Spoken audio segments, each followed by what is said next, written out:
উদ্বোধনী অনুষ্ঠানের সম্মানিত সভাপতি উপপরিচালক যুবনায়ন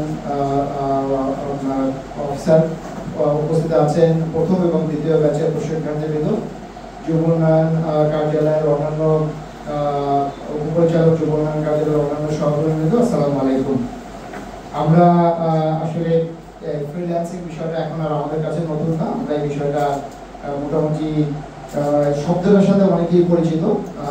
আমরা হয়তো বা কাজ যদি নাও জেনে থাকি, কিন্তু এই শব্দটার সাথে আমরা মোটামুটি কম বেশি পরিচিত হয়েছি। এটা বর্তমান সময়ের একটি চাহিদা আমরা বলতে পারি। আমরা এই যে ফ্রিল্যান্সিং এর যে উদ্যোগ সরকার নিয়েছে, কারণ আপনারা জানেন যে আমাদের জনগোষ্ঠীর একটা বড় অংশ হলো আমাদের এই বয়সের, এই যে আমরা যদি বলি যে 18 থেকে 40 বয়সে যারা কর্মক্ষম যুবক, আমাদের যে ডেমোগ্রাফিক ডিভিডেন্ড আমরা অনেকেই জানি যে এই যে আমাদের কর্মে ঢোকার যে সংখ্যাটা, সেই সংখ্যাটা এত বেশি যে আমাদের আসলে সেই পরিমাণ কর্মসংস্থান আমরা প্রতি বছর তৈরি করতে পারি না।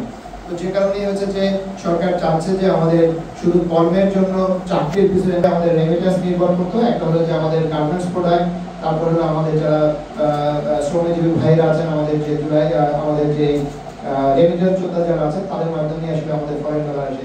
কিন্তু আমাদের এখন বড় একটা সেক্টর হলো এই আমাদের ফ্রিল্যান্সিং, যেটার মাধ্যমে আমরা ডলার ইনকাম করতে পারি। তো এই ক্ষেত্রে সরকারের মূল ফোকাস হলো যে এই কোর্সগুলো করিয়ে আমাদের এই কর্মসংস্থানের যে একটা বড় চাহিদা আছে, সেই চাহিদা আমাদের প্রতি বছর প্রায় 20 লক্ষ, আপনারা জানেন প্রতি বছর প্রায় 20 লক্ষের অধিক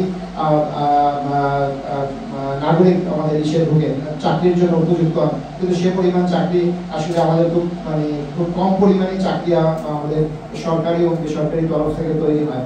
তো এই সব কিছু মিলিয়ে যখন আপনার ফ্রিল্যান্সিং এর জন্য হয়েছে যে যুক্তরাষ্ট্র অনেক বড় কান্ট্রি, তারপরে ওখানকার প্রায় মোর দেন 35 বা 40% হলো যে তারা এই ফ্রিল্যান্সিং এর সাথে জড়িত, মানে উন্নত কান্ট্রি হওয়া সত্ত্বেও কিন্তু তারা এই ফ্রিল্যান্সিং এর সাথে, তার মানে হচ্ছে যে এটা একটা ভালো পেশা, সম্মানজনক পেশা। এই পেশাতে যারা আপনারা জড়িত হচ্ছেন, তারা আপনাদের সংসারের যে আর্থিক সচ্ছলতা আছে, সেই সচ্ছলতা যেন ফিরিয়ে আনতে পারবেন, তেমনি দেশের অর্থনৈতিক উন্নয়নে রেমিটেন্সের মাধ্যমে, ফরেন কারেন্সির মাধ্যমে আপনারা দেশের উন্নয়নে আপনারা সরাসরি আপনারা ভূমিকা রাখবেন। সেই প্রত্যাশা রেখে কিন্তু সরকারের উদ্যোগ, সরকার যে উদ্যোগে আপনার যে কর্মসূচি নিয়েছে, আপনারা